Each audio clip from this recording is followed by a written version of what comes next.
Welcome back to another episode. And this time I have Andrew Wendorf on the podcast. Yes, sir. And let's see, Andrew and I, oh man, when did we meet? It's been a long time ago. Do you remember? I guess it would have been D group, right? Freshman D group. So you came in.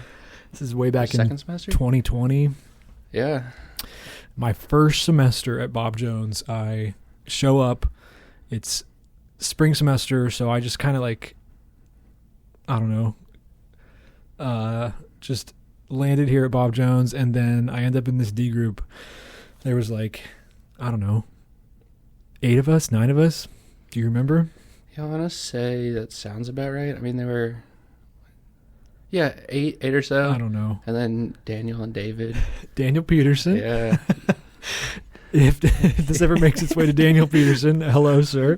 Andrew and I are still friends, so something good came out of that D group. Yeah. David Bell. Mm-hmm. And okay, let's see if we can remember who else was in that D group. So it was me and my 2 roommates. So it was me and Michael Westerman. Oh, that's right. Yeah. Do you remember Andrew Roberts? Yep.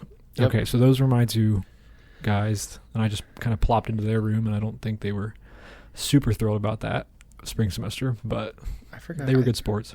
I think they had someone in there before also, the semester really? before. I think so. I could be wrong. Okay. And then I had David Pittman, who was just extremely intelligent for super quiet Yeah. kid, but I remember him kind of soft-spoken. Yeah, Mm-hmm. no, definitely a little bit kept to himself and thought everyone else was a little bit out there. But super nice guy, super smart. He learned Japanese. I don't know anybody else like that. He learned Japanese so that way he could transcribe manga or whatever originally for a friend. And it was all right. So he'd wake up at 5:30 every morning. And I would, be up way past lights out. Swaim did not. Probably love Nathan Swaim, our old RA. Yes. Shout out to you. Yes. I need to text this podcast to you so you can For sure. hear it. I should do that. I haven't thought about that. It's a good idea. Anyways. Also, I forgot the other day, sidetrack. I was listening through all your podcasts, and Josiah Swaffer was on one of them. Mm-hmm. And I was roommates with Josiah Swaffer.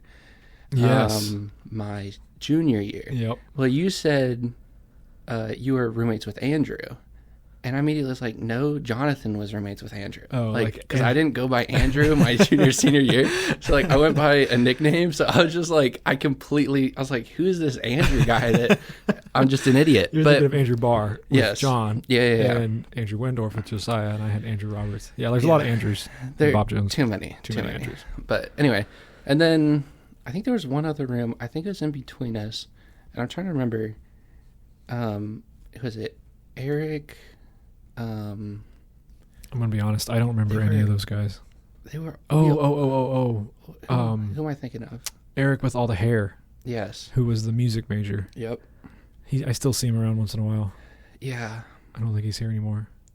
I forget. Dude, that's a throwback. I forgot. We all kind of kept to ourselves. Me and Westerman hung out a little bit every once in a while, but we all kind of kept to ourselves. Well, it's super random because I didn't know you in the D group, and all I remember about you is that you would sit against the heater and with your hood up and the drawstrings almost pulled tight.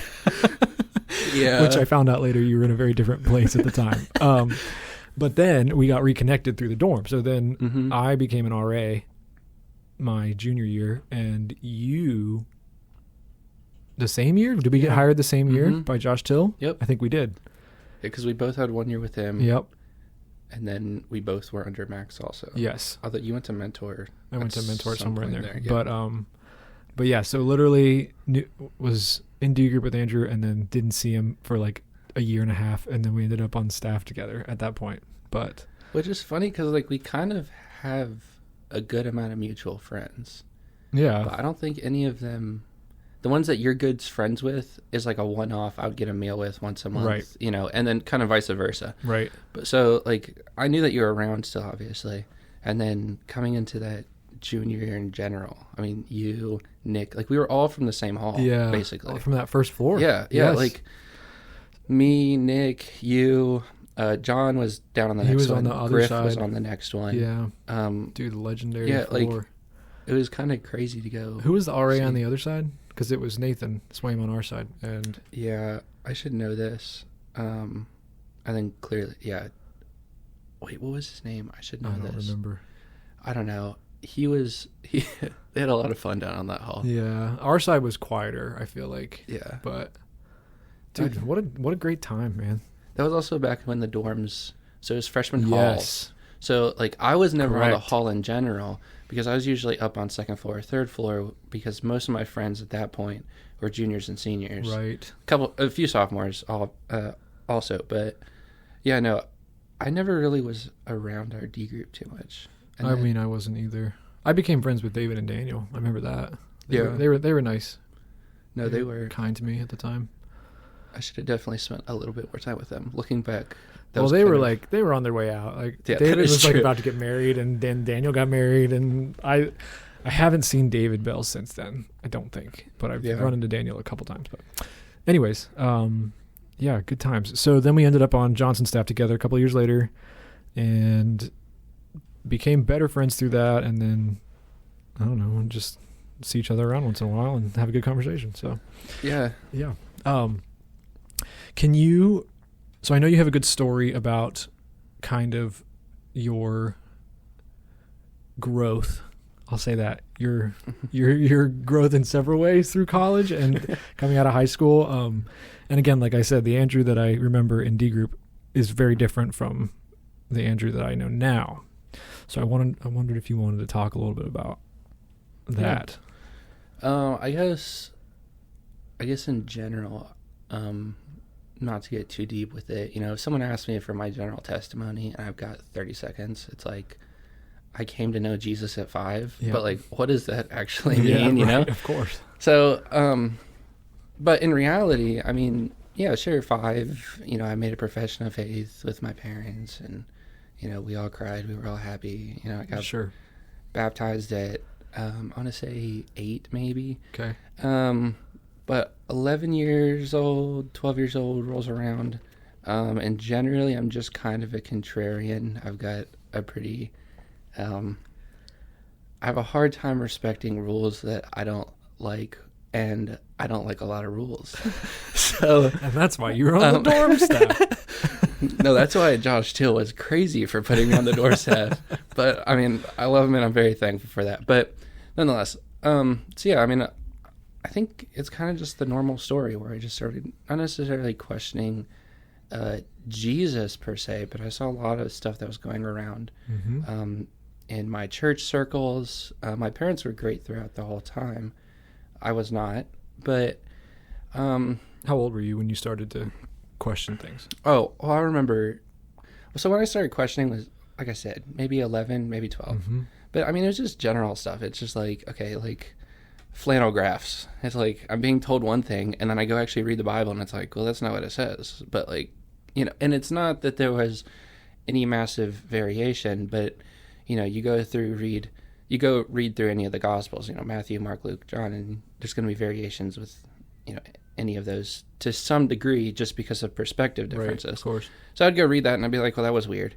But then I remember I was 13 and that was the day that I decided I wasn't going to be a Christian. I can't give you a week, but I had someone say from the pulpit that, so we're talking about the passage that says, to the man who knows what is right and does it not, to him it is sin. And we're talking about this, and we're talking about liberal churches or something to that degree. And the person goes and says, these churches, they talk about music, which, we're going to condemn worship music of different natures, whatever. Like, I thought that was silly. Then I heard this. The man went and said, if churches have chairs when they could have pews, they're sinning because that's what liberal Christians do. And I realized, right. Oh, I was like, this isn't it. I was like, I am done. I was like, what are we talking about? So like, facts. I was like, dude, there's no way. But I mean, at this time I was also reading a lot, and this was a lot of the classics. This wasn't anything to lead me away from God, necessarily. There could have been some stuff in there that was not the greatest, but I was reading a ton. We had a thing at our school where it's basically a reading competition, and my older sister had held the record that we had found the state record, and she had beat it. And she's 2 years ahead of me in school. And then someone came along the next year and beat it from my school. So I was like, all right, it's on. Like, I got to reclaim it from my family. Mm-hmm. So, I'm reading all the classics. And getting through those, also just kind of learning the internet at the time. Okay. So I get introduced to Christopher Hitchens. I get introduced to, different, more new atheist ideology. Like, I was early on the Sam Harris, early really? On the Sam Harris. Interesting. So what were the, interrupt you for just a second. What were like the big classics that were influential? And then you already said Hitchens and Harris. If there's any other names that were influential, I'm just curious. Yeah. So and this is not why you should read. And honestly, this is why sometimes I have a hard time reading. Like, I kind of trained myself to read for reading's sake and learning how to summarize very well. So that way I could, give a report and get credit for the book or whatever. So at that time, I really wasn't reading to learn per se. I was reading, just go through all the kids' books, Treasure Island, Robinson Crusoe, whatever it might be. I hit all those. And then within, 12 months, you quickly run out of stuff. So then I was reading biographies about baseball players. I could care less about baseball. Okay. But you were just doing it for the... Yeah. So then I read The God Delusion, which is by... Is that Hitchens? Yeah. No, it's by Dawkins. Oh, yes. And that wasn't super impactful per se. I think a lot of the presuppositions that he has for most of his points, I would disagree with, even as an atheist, I've never thought of him as the smartest guy good. I've ever heard speak. Yeah. Well, Hitchens is Christopher Hitchens is awesome to listen to talk, but Dawkins is not as much. Anyways, no, Hitchens. For anyone that's listening, just go watch the Hitchens William Lane Craig debate on the resurrection. William Lane Craig, awesome. But I mean, that's controversial around these parts. Well, I'm just going to stay away from that one, No, I'm with you. All I'm saying is William Lane Craig may have seats at his church and not pews, and I think that he's okay for it, if you know what I mean. Well said. But nonetheless, I read God Delusion, and then I was always pretty open to the idea of evolution. It was something that was so militant in the independent, Bible believing. We weren't necessarily KJV only. Sure. My parents certainly weren't. I've got some family members that are, and then the church was pretty militant about that idea, at least. Mm-hmm. Christian, non-traditional Christian music is condemned more harshly than secular, crass music, because now you're taking God and influencing the world, or taking the world and influencing, others, with worldliness. Right. So, and to be clear, all of those might have a place in argument, or discussion, but it wasn't an argument or discussion. It was just, this is right, this is wrong. Mm-hmm. So, that's kind of the backstory. Then, jump to my senior year. I had a gentleman in my church who was unofficially kind of our youth pastor. He came in my junior year, actually. And he really started influencing me and just kind of challenged me directly, on it. He's like, hey, dude, I don't see you responding to things well. Everything's kind of a confrontation. Really started challenging some of the kind of presuppositions I had, such as, a good God couldn't be all-powerful and all good. He started addressing some similar issues, and he was just honest with me. I had a lot of questions about other world religions, even Catholicism. In the church that I grew up in, I was originally told that Catholics had Jesus still on the crucifix because he never rose from the dead. And it's that is objectively false. They've clearly never looked at any works or talked to anyone. and that's not to defend Catholicism, Sure. but that is to also defend It's it's a position of ignorance. Yeah. Right? So he really started just being honest with me about a lot of these things. So this is senior year. Yeah. And you're actively not a Christian at this point? At this point, would you say? I would say God's really like thawing my heart. Mm-hmm. I started accepting that God could allow evil for his good. If there was a God, obviously there is evil. And the fact that I could deduce that there was evil to begin with, kind of led me to the conclusion, well, there's a God. How did you get there? What led you to that point? Goodness. A lot of conversations with my parents, and it's just the same conversations over and over again. And sometimes that was very calmly, and sometimes that was very not so calmly. Mm-hmm. And like everyone in my life up to this point, I had another older gentleman who's like an adopted grandpa, and he passed away he would have passed away my 6th or 7th grade, somewhere in there. But he always just had patience with me. He would hear me out. My dad made some significant steps in getting to know me better and like understand me. And really, God used all the people and gave them patience around me just to show me consistent love. The ironic thing is I was Bible quizzing at the time. So I memorized Ephesians, Philippians, James, a few different books. And I like memorize them. Like you know, in X passage 5:2, how, and they'd ask the question, and then like it has to be down to the preposition on exactly what it says. And so like I'm memorizing God's word. I'm around all these Christians, but that's not doing me a ton of good, because a lot of the kids that are also memorizing are having the same issues that I am. So that's interesting. I was actually having a conversation with someone the other day about how effective memorizing scripture actually is. But so you would say that what really started to change your heart was the relationships with certain people in your life. Absolutely. Your mom and dad, your youth pastor. Yeah. And others. Okay, cool. Yeah. Okay. No, it was parents, and then the youth sponsor that took me to Bible quizzing, me and my sister, and then actually her younger sister. They were all consistent. They all treated me like a little brother. Yeah. And it was consistent love across the board. Once again, that's not to say that I didn't invoke wrath a couple of times. Sure. But absolutely, yeah. But no, truly it was just the people that God brought around me. I also got to know my pastor pretty well at the time. But then my senior year, my youth pastor passes away. He worked at a local Christian school and had a heart attack.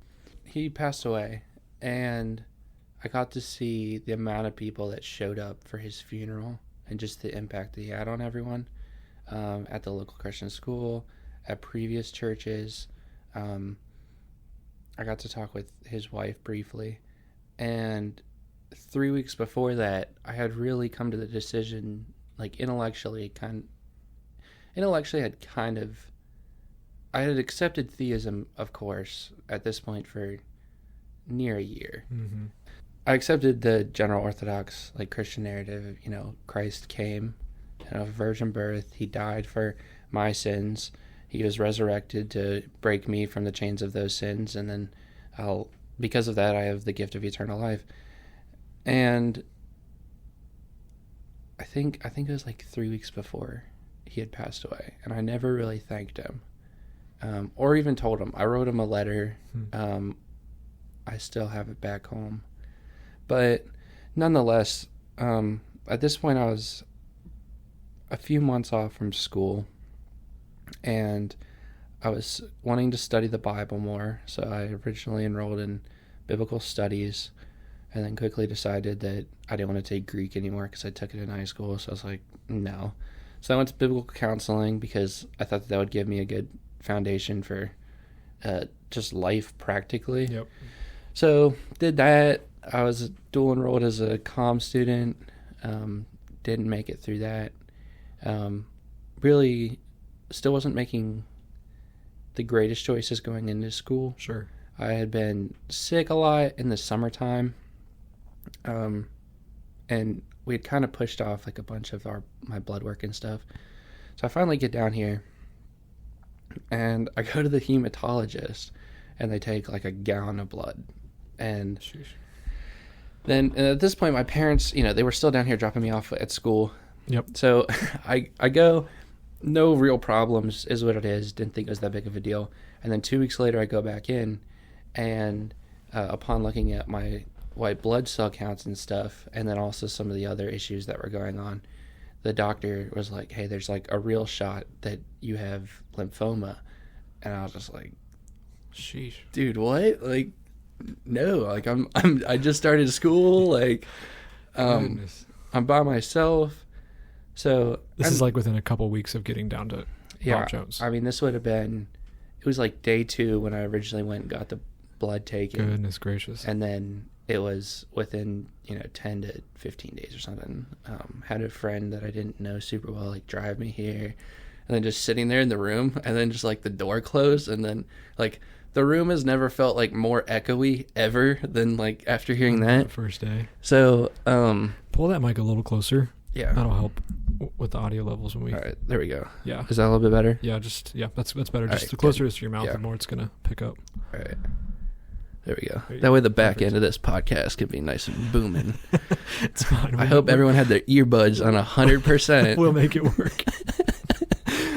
But, so anyway. So, okay. So, and you didn't know anybody here, I would assume. I did. Okay. My older sister was here at the time, and she would have been a junior at the time. And then I had a couple friends. They were one was a junior, and then I had 2 sophomore friends. And I didn't even talk to them about what was going on. Sure. Because I didn't want to be treated differently, really. And I didn't really have any solutions for the issues that were still happening. And to be honest, a lot of my symptoms had gone away at that point.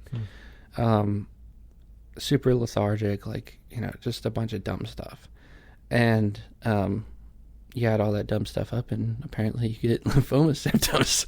So, but yeah, no, it didn't really tell anyone. Even my parents. I think it was a little bit before I told them. So, enter Josh Hall about a couple months later. 5 months later.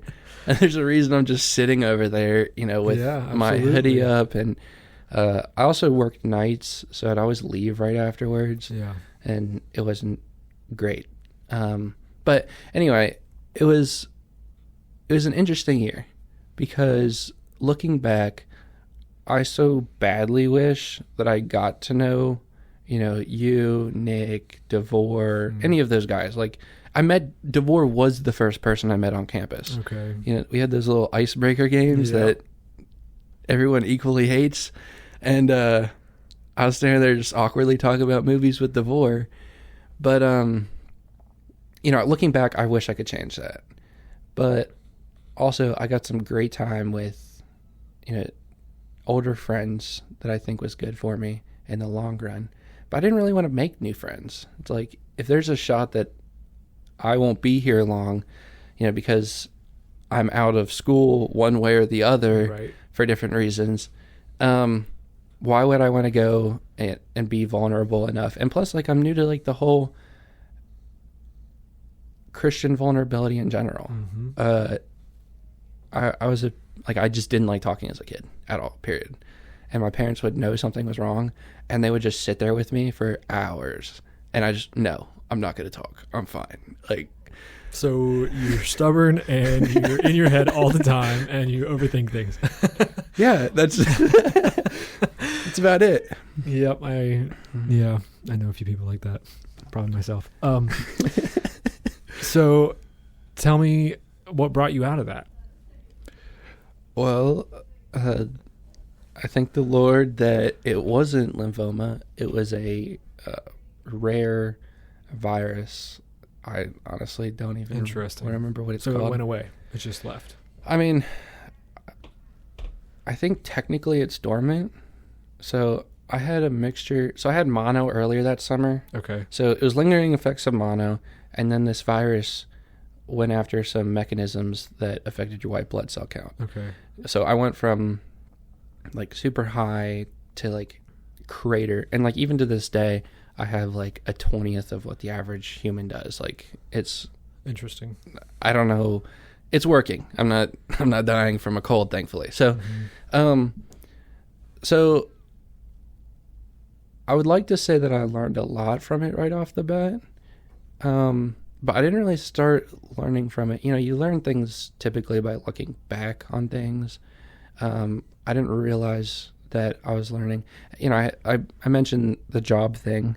I ended up becoming supervisor at my work, and a couple other things all happened kind of at the same time, where I just thought it was practical, everyday solutions. You know, they need a supervisor. Let's make Andrew a supervisor.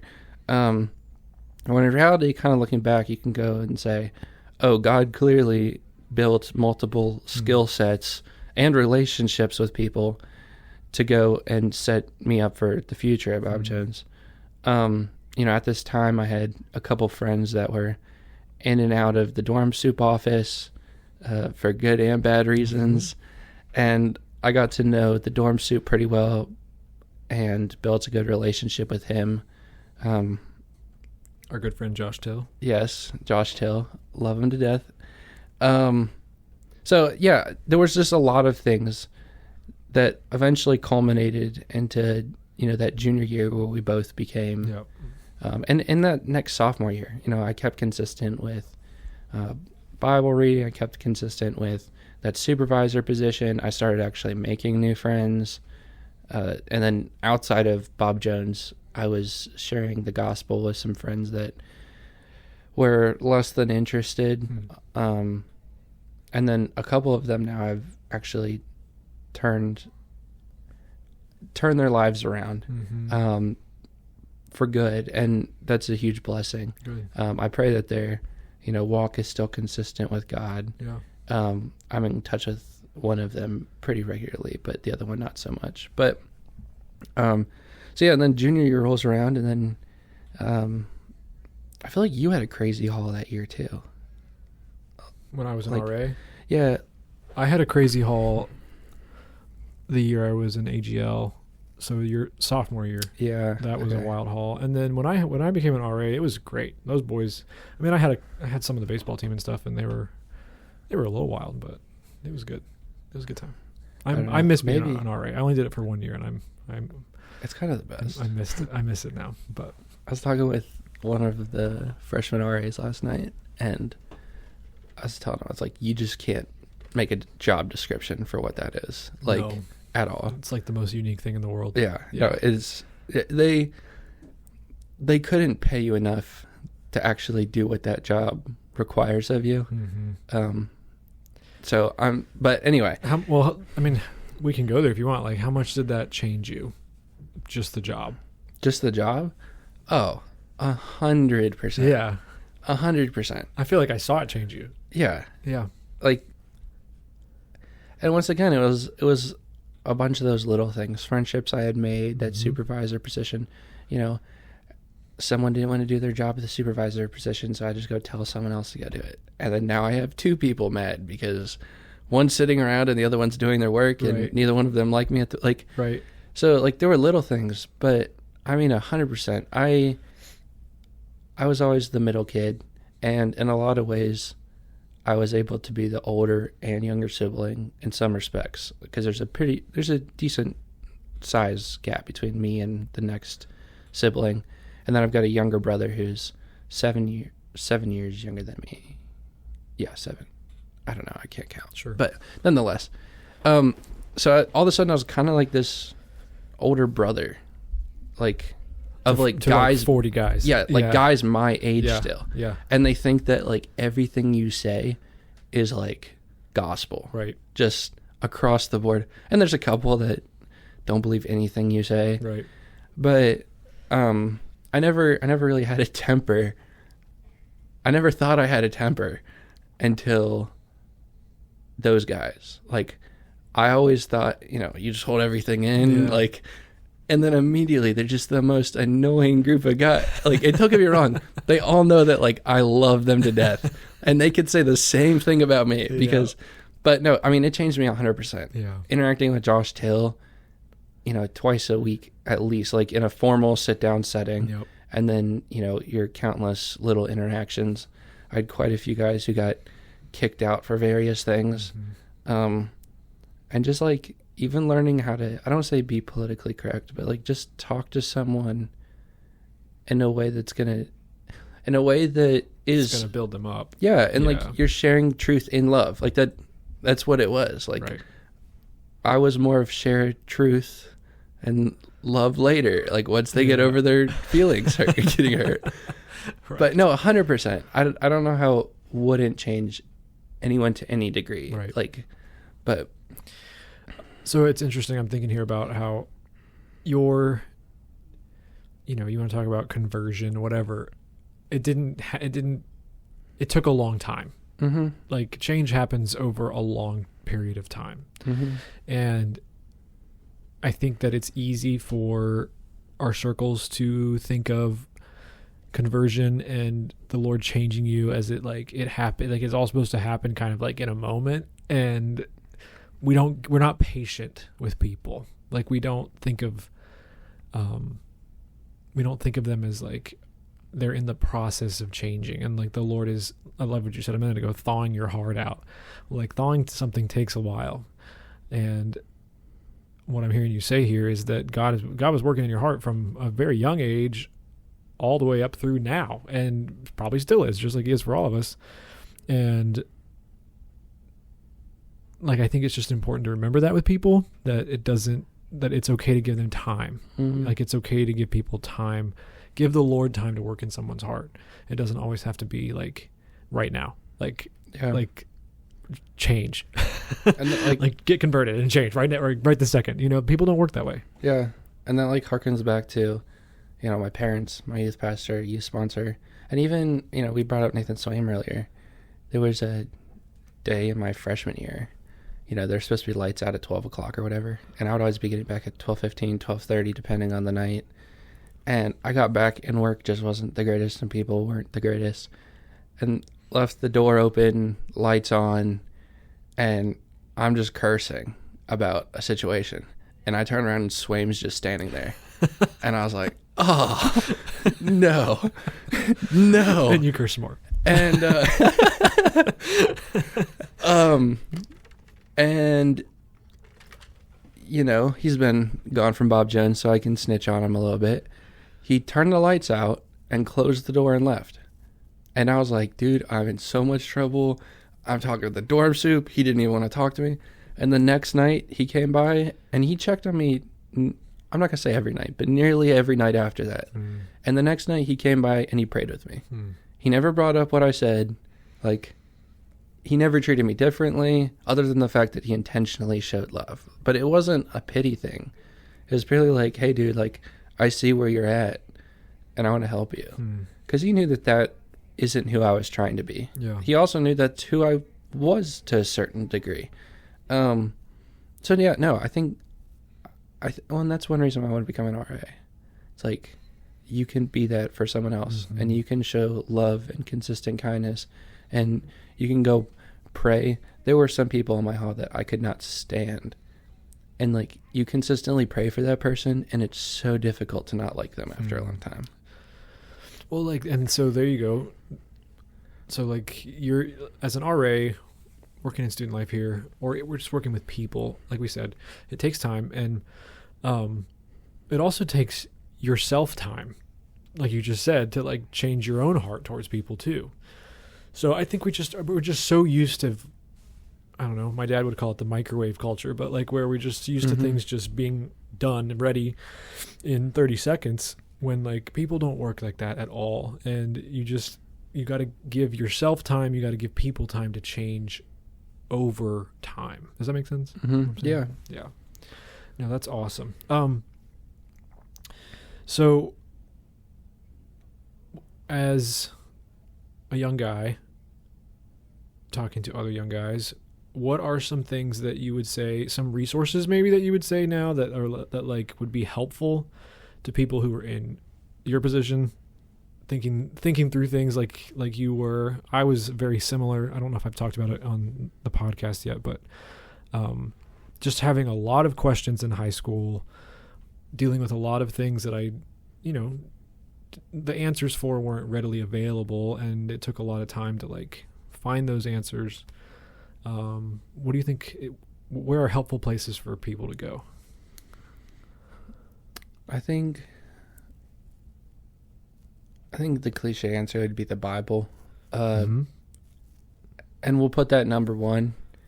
And I'm going to put an asterisk beside that. I'll get right back to it. Okay. Number two is older men that know the Bible. Okay. The Bible is wonderful and, perfect and purely profitable. I'm not. Having men that can actually point you to, hey, dude, I think you need to go look here. I think that, you're lacking consistency here. Going and memorizing, you brought up memorization earlier when I was talking about it. It's like, if you're just doing it by yourself and you're trying to memorize all of Ephesians and you're battling against whatever it might be, that's not really that helpful. But if you've got an older guy that says, hey, go memorize 5 verses on your sin struggle currently, and then, I consistently went to my parents, and I didn't even talk to them sometimes. Sometimes it was just like, hey, Dad, pray for me. So number 2 is probably, try and get plugged in. This is something I did not do well enough. Try and get plugged into a local church. If you have people, here at Bob Jones, we have, I had Josh Till, I had, John Dalton. But I think having a third place where you can find fellowship with other believers, where you're not having this weird social experiment of a role, or it's like everyone's your age, but they're kind of not, and like you're expected to have answers. Like, go to people that would have answers for you, and then the Bible is obviously number 1.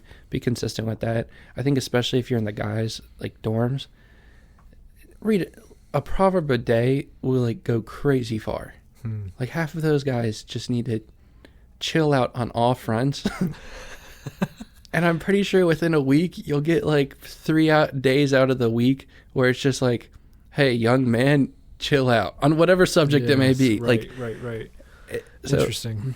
And then, third, I think of different resources, especially online, finding very succinct answers to some people that are looking for like intellectual questions or just like broad ideas. Like Tim Keller was such a benefit to me. The meaning of marriage. Yep. At this point, I didn't have any intention of dating, and I read The Meaning of Marriage probably once a month because guys would come to me, hey, I'm looking for this in a girl. When you were an RA. Yeah. I mean, that book alone, that teaches you everything you need to do about friendship, about marriage, and extremely biblically grounded. It originally was, I don't think it was lectures. I think it purely was just preaching, and he made it into a series. You can also listen to them online. Okay. The original preaching. But yeah, you can find different resources. Once again, there's older guys. I got pointed to that book. It might have been Josh Till. I don't remember for certain. But I went and I would collect books from different people. Hey, is this helpful? And sometimes you get a couple chapters in, you're like, they were well intentioned. Yeah. Like, I don't. There are plenty of those out there. Yes. But yeah, I mean, those are kind of my big 3. And then, like I said, online, you can just find so much stuff about extremely unique situations, or broad stuff. So, well, the internet is so interesting now because, like, it was our generation that has been the first one to like grow up with it. Kind of like you said, you're like 11, 12, and you started reading books, and then you started to figure out what the internet was, and it's both good and bad, and there's plenty of bad on there. Of course, we all know that. But also, like, when you're curious and you have questions, like, you have resources. You have endless resources to go and like find the best answers to any question you could have. And it's been a blessing to me. I mean, in my times of searching, a lot of what I have learned and grown from has come through like YouTube, you know, and like that's a great gift to our generation that previous haven't had. And so I just like, I always just feel like just make use of that, you know, and I don't know, the truth will set you free. And like, I do believe that. And I teach here at Bob Jones right now. And I tell my classes on the first day, that I know that young people have questions, and I know that young people struggle with stuff that they don't tell anybody else about. And I think in our circles, there are certain things it's like not really okay to question, you know what I mean? But I think that more people have those big, hard questions than we like to admit, but we don't talk about them a lot. And I don't know, I'm talking about things like why do I even believe any of this at all? You know, and like, why can people say trust the Bible, but like, says who? Like, why is it any different than anything else? I mean, does God even exist? I remember I struggled with that for a long time, and like, how do I know? And anyways, but my point is that it's okay to ask questions, and it's okay to not be sure. Because I think that when you say, you know, when you read in Scripture that the truth will set you free, and those type of phrases and truths, I think what that means is that somebody who's really searching honestly, somebody who's really asking questions with the right heart, not out of like bitterness, but out of like, I want to know, like, God's gonna bless that heart attitude. And somebody who like fakes it and acts like they have all the answers and that they don't have questions, like, that's false. Nobody's that way. And he still can work through the hardened heart. I mean, I know that's true too. Yeah, of course. Talked about this, I guess, a couple weeks ago now.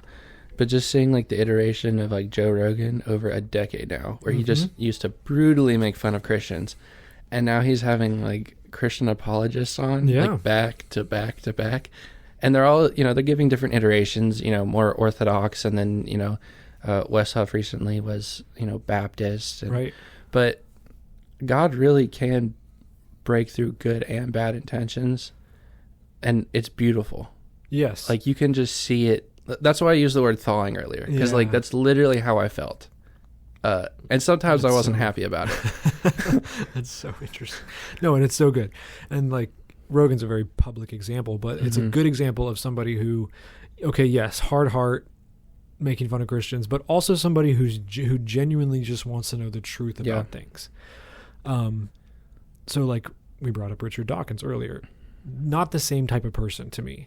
No. Somebody that's an example of somebody who has decided what is true and has spent his life being a apologist for what he thinks is right, and like a hard heart, but with no curiosity, with no searching for, I want to know the truth. And like, people like Joe Rogan to me are different. We have seen him change over time, and I think that he's representative of a whole host of people, I hope he is, who are in a similar spot. Yeah. No, I really do have hope. I hope that we get, number one, that we get out of like this postmodern ideology that we currently have, you know, that's consuming different parts of the world right now, and it's falling. Well, to just go off of your idea, good ideas do beat bad ideas. Eventually. Yes. Postmodernism, I think, is the worst idea. We're not fighting against, you know, Islam. We're not fighting against different variations of even Christianity. Because you go look at right now, you look at Europe. Europe is falling to like an absolute truth, which is Islam. And that's not to say that it's the absolute truth, but like, they have truth claims. That's how they frame it, yep. And ultimately, my hope is that if you go look at Iran right now, 10,000 mosques just opened in England in the past few years. 10,000 just closed last year in Iran. 10,000 mosques closed in Iran last year. Yeah. Interesting. And there's all these reports. It's more out of the like charismatic Christian movement of Muslims coming to Christ because they're having dreams or visions of Jesus. And, for every one of those claims, maybe 10 of them are false. Mm-hmm. But like factually 10,000 mosques fell. And it gives me hope that it's okay to be wrong in a sense. You don't have to have the right answer. I just listened to Mark Andreessen, who's on the board of Facebook. Yeah, He's on Lex. Yep. And at the end of Lex Friedman, for anyone wondering. Great podcast. I'm getting too comfortable here. That's the goal. At the very end, Lex asks him, do you believe in God? Something to that question. And he kind of fumbles over himself and he's pretty articulate, and he fumbles over himself to some degree for a little bit. And he talks about how he spent the first 30 years of his life learning machines, and the next 30, like people, and maybe the last 30's for God. But he's just talking about like the pure magnitude of the universe. And how can that not like be indicative of a higher power? So I was listening to that, and it's just encouragement, because people know. You look at Dawkins, and I don't think that he's an exception. People know that there is something. I think that he's a deeply embittered man because he's scared. And I really do have hope. Maybe it's not in my lifetime. Maybe not even the next one. But people question, is America, a Christian nation anymore? It's not been a Christian nation, for a while now. But you're seeing like rises in like the Orthodox Church. It went from like 40,000 people last year to over 4 million. Fact check me on that, guys. Don't take my word for that. I'm pretty sure 4 million. I'm pretty sure, nearly certain. Anyway, in the past couple of years in America, same thing. You're seeing like inflows to your local churches and Catholic churches, for better or for worse, once again, But nonetheless, like it's pointing, all of those are pointing to a Jesus that did come, die for our sins, did die, then was raised from the dead, and then fought death itself, and then saved us. And once again, there's some issues between Catholics and Protestants, and even the Orthodox Church and such. But it does give me hope that people are looking for absolutes, and they're moving this direction. I think that's definitely true. It seems like it's becoming mainstream normal to have some sort of spiritual belief, just baseline spirit, some sort of spiritual belief of some sort. Rocks. I don't really know of a whole host of people right now who are like hardcore atheists anymore. No, they don't really exist as much. And I think that 20 years ago, that's what the mainstream was, and everybody would have just gone along with that ride. But now, like you said, I think churches are growing in popularity, especially with young people, and the old modernism frame of, science is going to save us all, and then the postmodern frame of, how would you summarize it? That's a good summarization right there, actually. It can be science will save us all. Well, no, how would you say it? I got you. How would you say it? You are right. Would anyone? Yes, right. Because everybody's just on their own path, right? And that's, people are bored with that, and that was never, I don't think it was ever a legitimate idea. Yeah, and I think that, like you said a minute ago, everyone knows that there's something else. I think that culture is slowly just accepting that okay, the world is more than material. There's something else going on, and people are exploring that in different ways. But that's a good thing, not a bad thing. It really does make me wonder. Someone here recently used the example of a vaccination, where we were kind of given over, America at least, was kind of given over to hedonism for a short period of time. And now that we've tasted that, immediately, the culture has now been this isn't good for us. Fix this, find the antidote. Yeah. And I really think that, and who knows, I mean, this part of it might be slightly political because everything's moving back toward the right and like Yep. political ideology At being least like at the moment, what yep. it was the past couple of decades has been a nightmare. And some religious ideology goes with that also. But it really does give me hope in general to just see, on the macro level. I mean, China right now, I think is on pace to be the biggest Christian church by like Really? a significant margin by like 2027. And that's the reason why it's a significant margin is like they were predicting numbers based off of America, like current countries. If you assume a reduction in the church like America has unfortunately had, that's why it'd be a significant margin. But the local underground church I think is flourishing over there in the Middle East. I've been hearing that for years, but nobody ever really reports on it. So I'll have to get it to you, but there's a guy, once again, he's more on the charismatic side. He's really detailed Saudi Arabia, Okay. Iran, Iraq. I was actually looking at this yesterday, and I forget his name off the top of my head, but it's super interesting at the least. Yeah. So. Yeah, no, I think that's very true. I think we live in a very hopeful time, and I think that's good. Mm-hmm. Something else to give you hope. Let's pivot here a little bit. Don't do this to me. You're a big Philadelphia Eagles fan. That's from what I know of you. Yes, sir. So congratulations on them reaching the big game. Thank you. And so tell me a little bit about that. This is their third Super Bowl in 10 years that they've been in, right? Yeah. So everybody remembers, if you follow football, the Nick Foles year, maybe the greatest year of a sports team ever. Greatest underdog story of all time. Could at least make that argument. And then they went 2 years ago, 3 years ago. Yeah, 2022. Lost to Patrick Mahomes and the Kansas City Chiefs, and here we have a rematch. Yeah. So talk to me about that. What are your feelings going into next week? Goodness. I don't. Well, I guess I'll start with this. You and I were talking about this a little bit over text the other day. It is just annoying how good the Chiefs are. And so we're going to talk about all of America says amen. Amen. That being said, you go look at the Bills game that they just played, and they just beat the Bills. There's a super controversial call, 4th and 1. Josh Allen goes for it.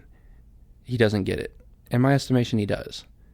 Here's my issue with that. If you look at him, and this is like a defense of the Chiefs to a degree, because I try and be nice. There's a wide receiver behind him with his arms up in the air. It's like, go push him. Like, I love the Bills. I love the idea. I don't think that they've seen a complete team Kansas City in this form for a couple months now. Okay.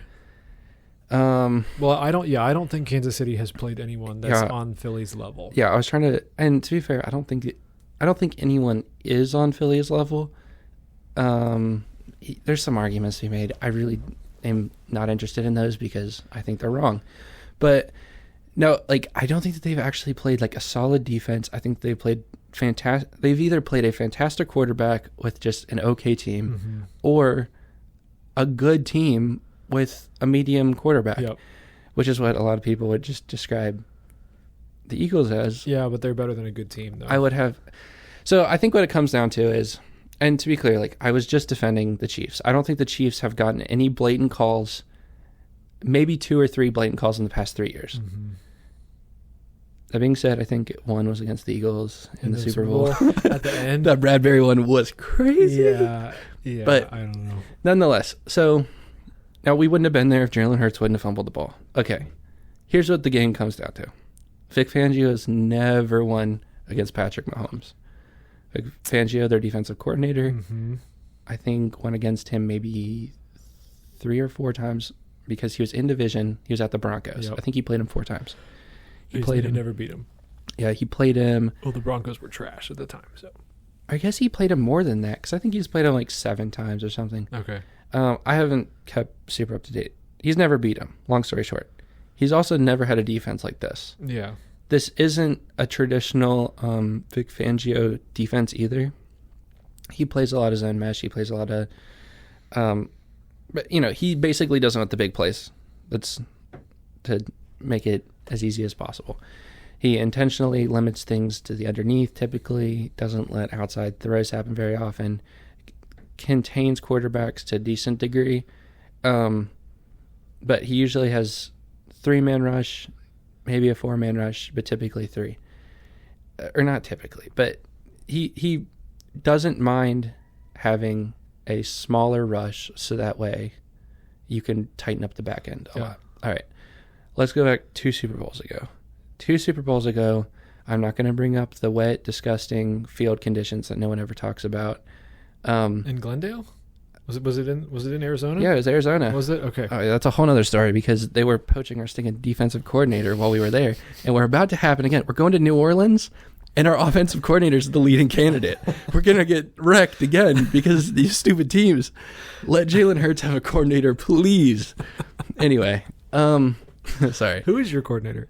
Kellen Moore. Yes, right. Which is that's an interesting story. That is a very strange story. Because I would like to see maybe another Dallas coach come be offensive coordinator just to spite. I would love for them to bring Mike McCarthy in as OC. And I don't think that happens. Probably not. I think he would never work with Sirianni, I don't think. Well, he wouldn't. We're getting into too many conversations, Josh. He wouldn't be working for Sirianni. Sirianni is a good coach. This is actually a good transition. Sirianni is a good coach. Okay. In my estimation. I was never super fire Sirianni. He's got the second best winning record right now. Yeah. Jalen Hurts is the second best winning record also behind Patrick Mahomes. Yeah. Actually, I think they're tied with McDermott and Josh Allen, to be fair. But that being said, I don't think he's that bad. If you know Eagles history, we hired Chip Kelly a long time ago. We ended up firing him. Howie Roseman, our GM, got put in a different side of the building. Chip Kelly was running the show. Howie Roseman, now our current GM, VP of who knows what, too many things. But after that, he really just assumed kind of all the power. Howie Roseman did? Yeah, and it's been amazing since then. Yes. Yeah. I mean, he's rebuilt our defense. 2 years ago, we were in the Super Bowl. We have 3 of the same people on our defense. Everyone else is basically brand new. And they're all younger. It's one of the lowest paid defenses. It is the youngest defense. Interesting. They're all from Georgia. We're the highest rated defense. Dude, yeah. Philly's defense is insane. Oh, yeah. Yeah, they're awesome. Who was right after Chip Kelly? Was it Doug Peterson? Yep, Doug Peterson. And then I never really understood why he left. We fired him. Yeah, I never really got welcome to Philadelphia. And then, anyway, I guess it wasn't the best fit. Howie Roseman again. Okay. So basically what happened was we wanted the offensive coordinator gone, and he said, no, I'm going to keep him. Interesting. So Howie Roseman went and said, it's either you or your coordinator. And I kind of respect it, but, he was like, no, if, the ship's going down, I'm the captain. Yeah. So he got fired. He went down to Jacksonville, and I think he got fired here recently from Jacksonville. Yeah, so, he did. But great coach, Nick Foles, great underdog story. Yeah. That being said, Sirianni, I don't think that the offensive play caller doesn't really interact with Sirianni to near the degree that he has in the past. Okay. Where did Sirianni come from? He was the passing coordinator for the Colts. No, hold on. He came out of nowhere. I don't really even know who he was before. I think so he was at the Colts. Okay. Shane Steichen, I believe, was also with him. Okay. So one was one of them might have been QB, one of them had passing. Okay. I forget. Okay. It's been a while now. And now Shane Steichen's back at the Colts. Mm-hmm. But anyway, so the game's going to come down to coaching. Yeah. I think 100% of it. Mm-hmm. That being said, there's going to be very important factors. It's going to be the Jalen Carter, our defensive tackle. Man is a beast. Yeah, he's huge.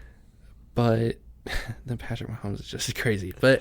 And then Jalen Hurts. I mean, last time they really forced Jalen Hurts to throw the whole game, and he had the second highest graded performance in Super Bowl history.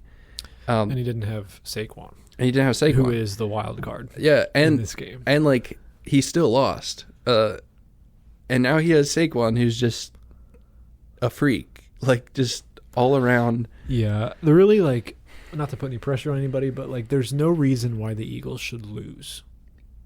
Andy Reid and Patrick Mahomes, I guess. But This is what I'm talking about, though. Like, they are just so annoying. Like, you texted me this. Well, okay, so, like, going back to the Patriots. Yes. The Patriots had you down by 10 by the time the national anthem was done. Like, right. You were just losing.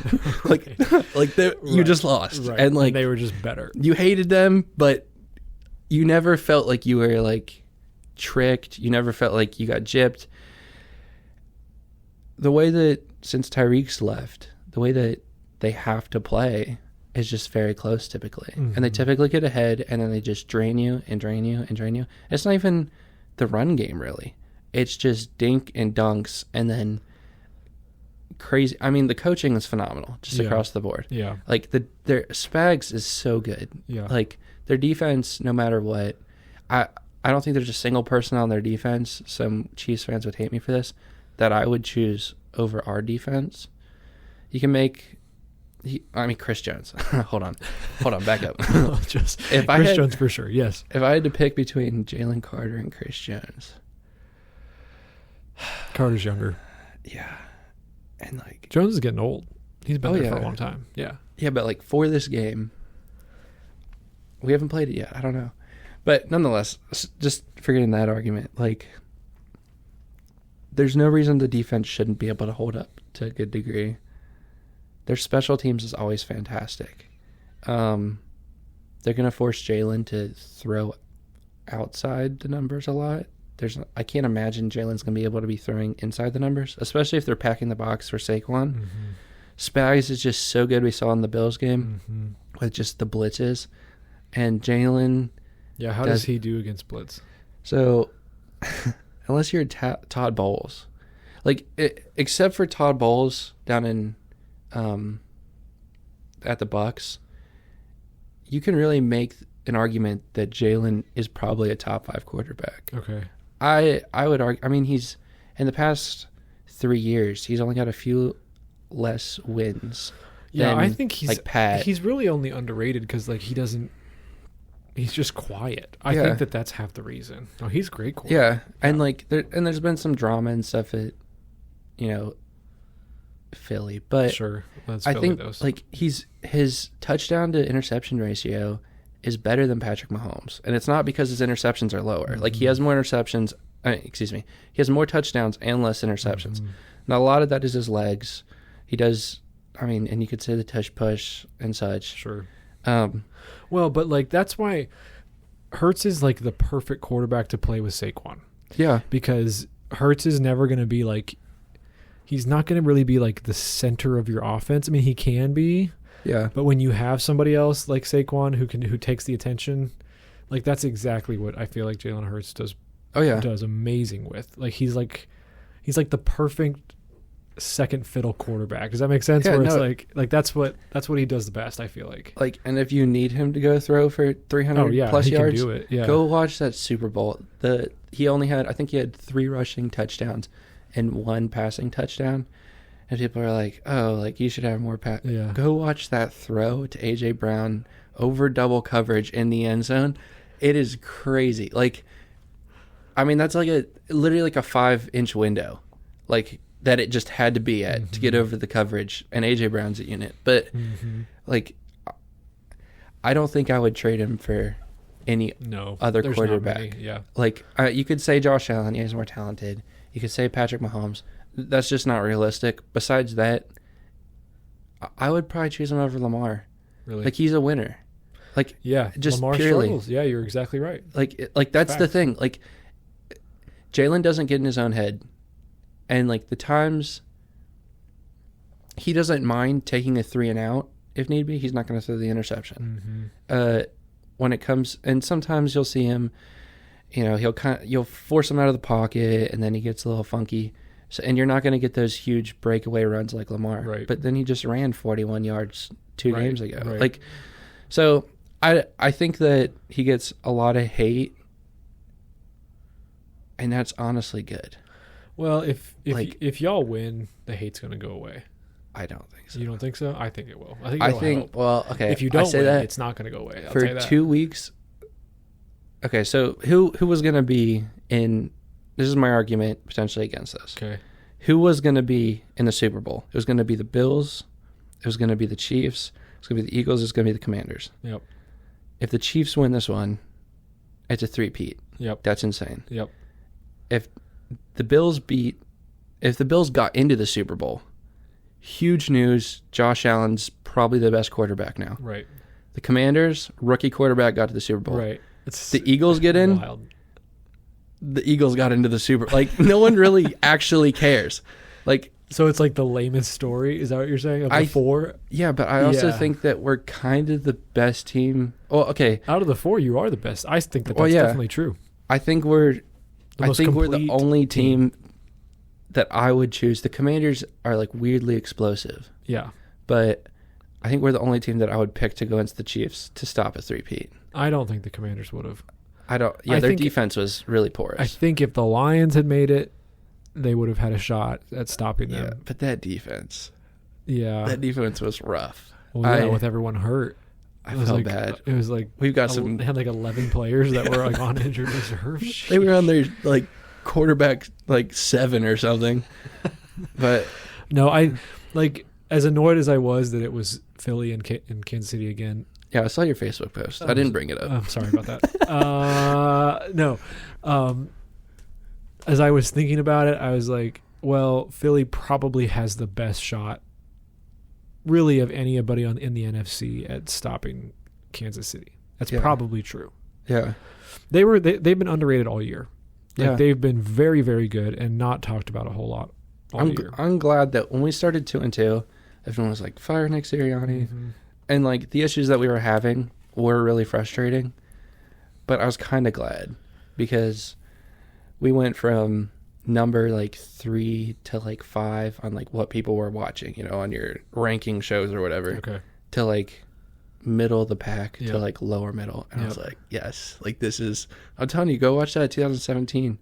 Like, language warning. Jason Kelsey's victory parade speech, he just goes down player by player in what's wrong with them.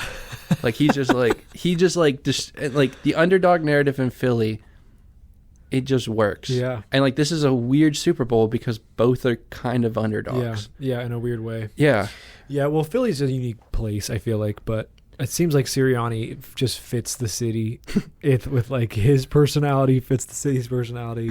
Yeah. You always like you need a little bit of drama in Philly to like make people pay attention, and like that's what they love. So hey, more power to him. I love that. I think we've lost one game since he was just like cursing out fans on our sideline, and the whole national whole national media is just like, "How fire him now? Like, look at him. It's disgraceful."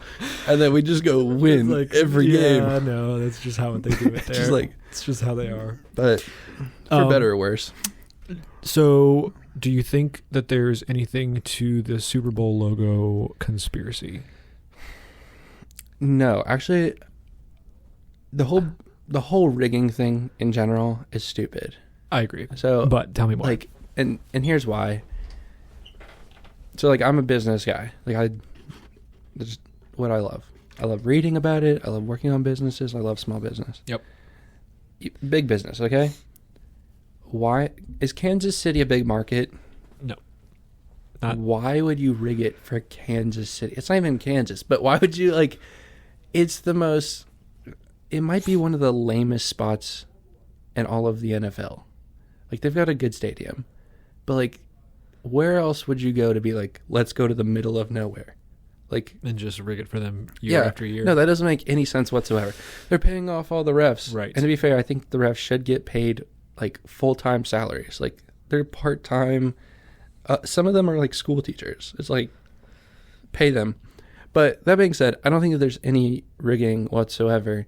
And then like this logo, people are saying that it's like, see, look. And I'm like, guys, that is like yellow. Like, actually yellow. It's like it's a green, like if you look real close, like in the center. Right. Okay. Right. Well, they have to did you see, the one from last year was purple and red. Yeah. And so they have to like put Taylor Swift in for the Chiefs to make the purple work. But the years before that, it's pretty. Have you ever seen the thing where like people fold dollar bills and like if you look at it the right way, it looks like multiple national tragedies? It's like, yeah, dude, if you fold it enough times, like, yeah.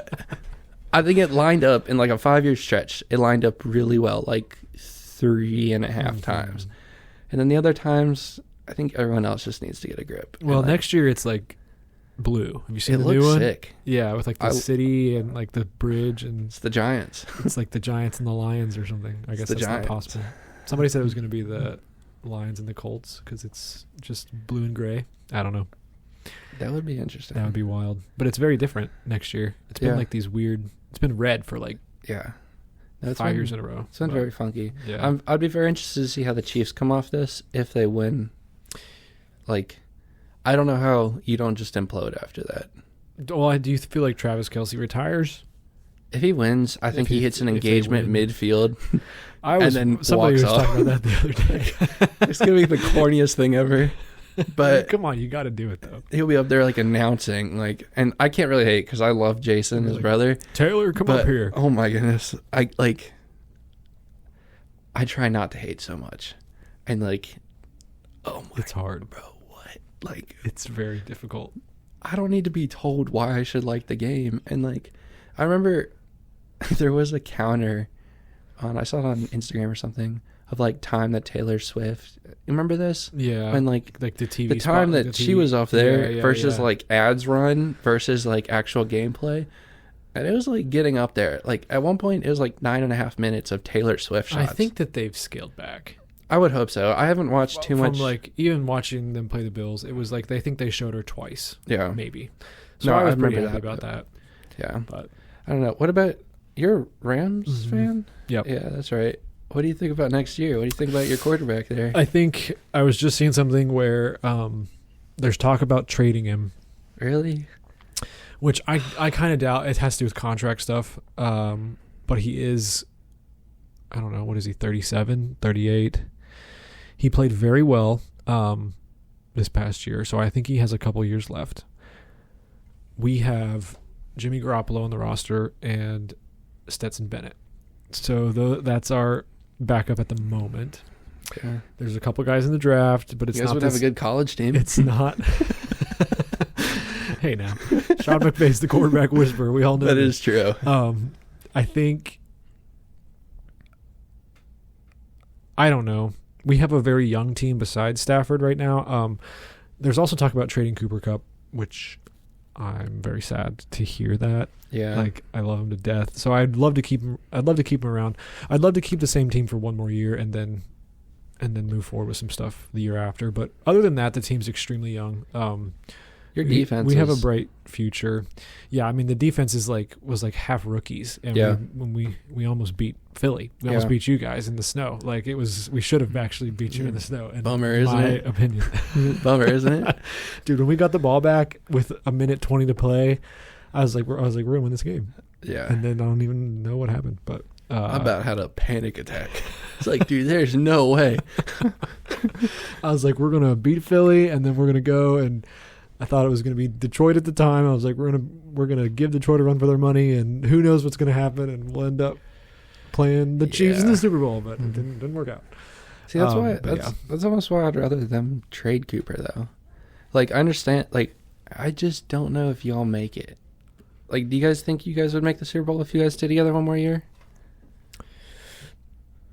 I think that we did better this year than people expected, for sure. like way better. And Yeah. that's kind of been a theme for the past few years. That I think McVay is a fantastic coach. I think like there's been a couple players like Odell Beckham, Baker Mayfield, who came through LA for like a year, and I think both of those guys made the same comment that like McVay helped them get their love for football back. Yeah. Like I think he's a fantastic motivator. I think he's a fantastic teacher, and he's built quite a program. And so we're in it every year more than we should be. And so with all the young guys having a second year under their belts, if Stafford can keep it up and Cooper can get his mojo back, which I don't know what happened at the second half of the season, but then yeah, I think we could totally make a run.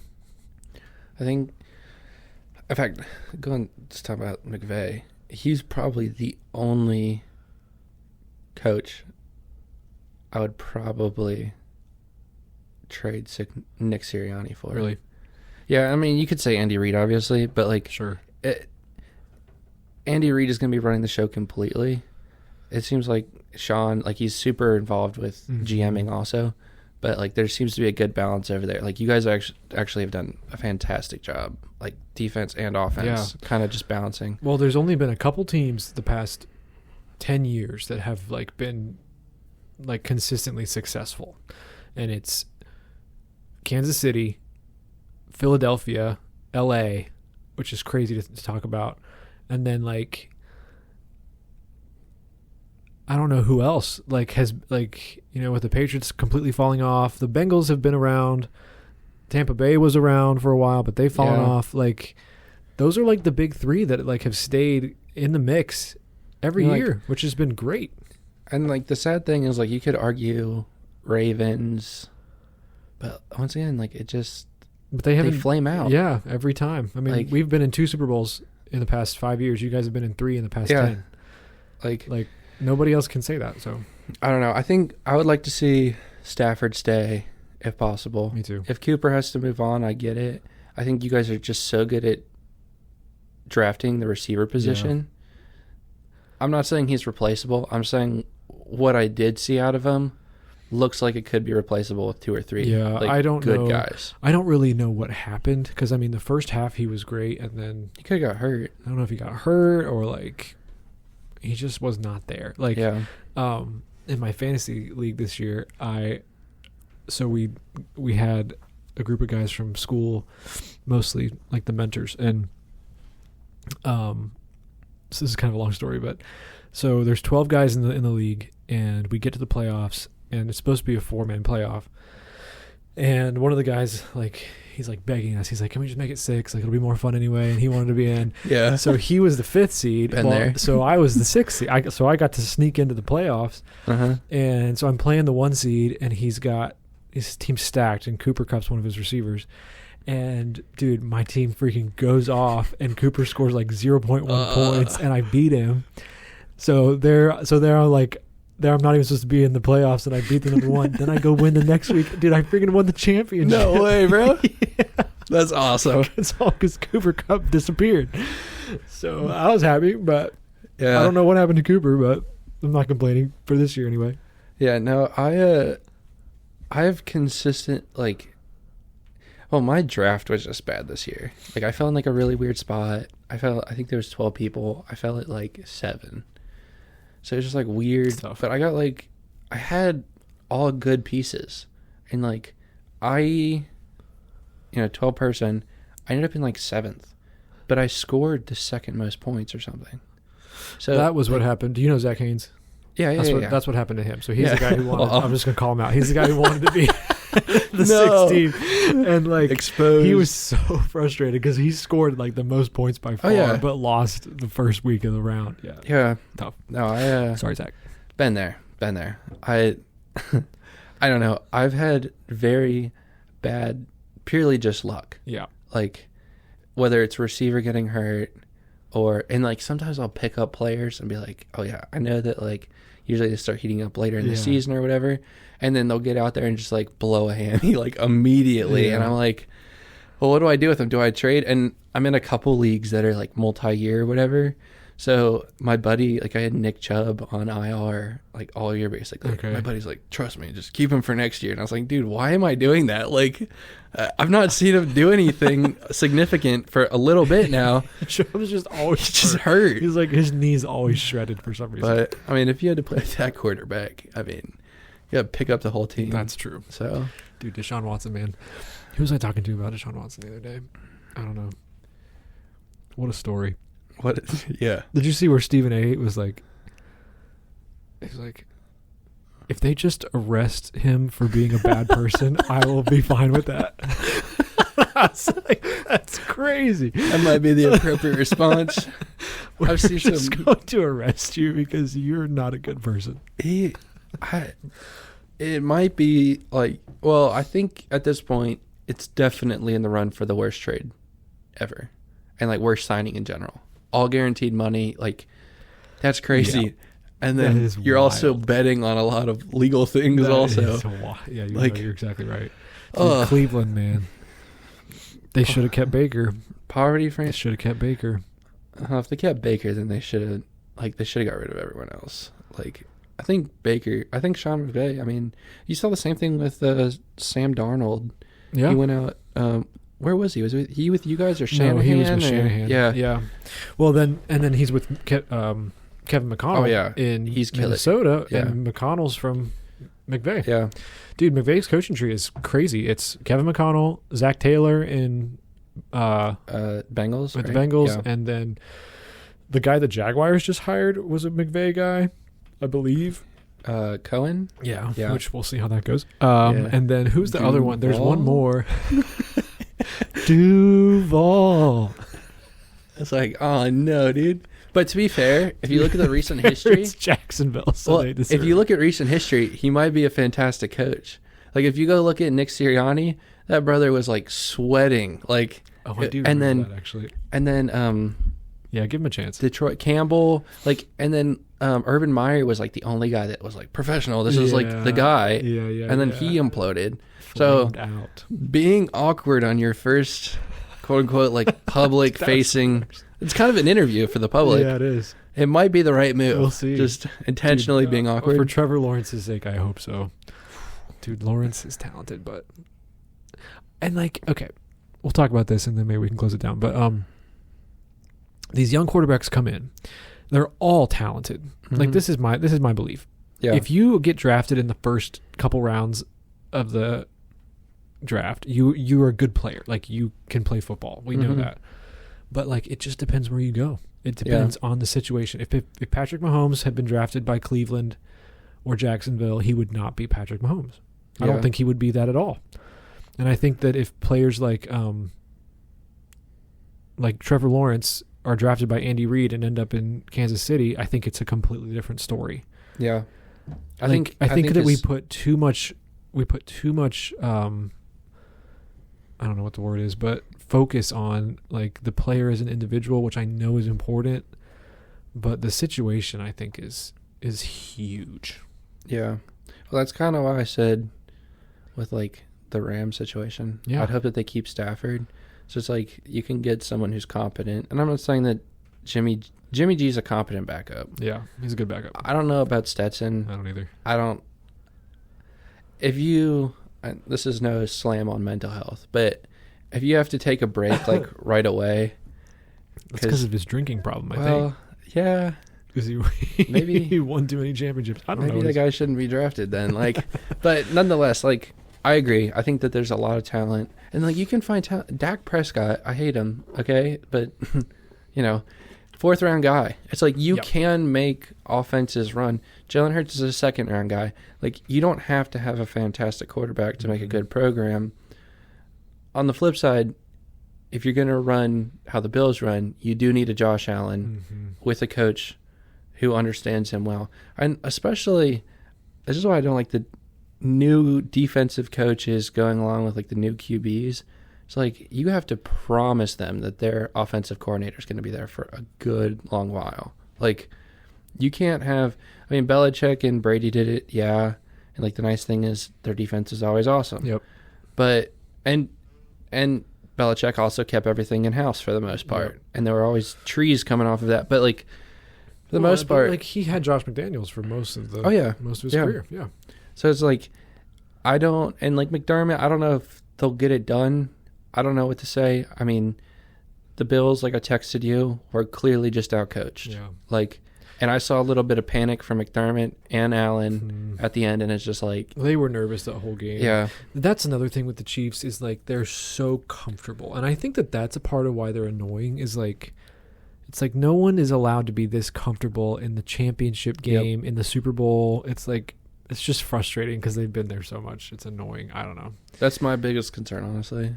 That they're just going to out comfort the Eagles. Like, no, truly. I mean, we've got 2 rookies right now that are, I mean, really high, graded cornerback, slot corner.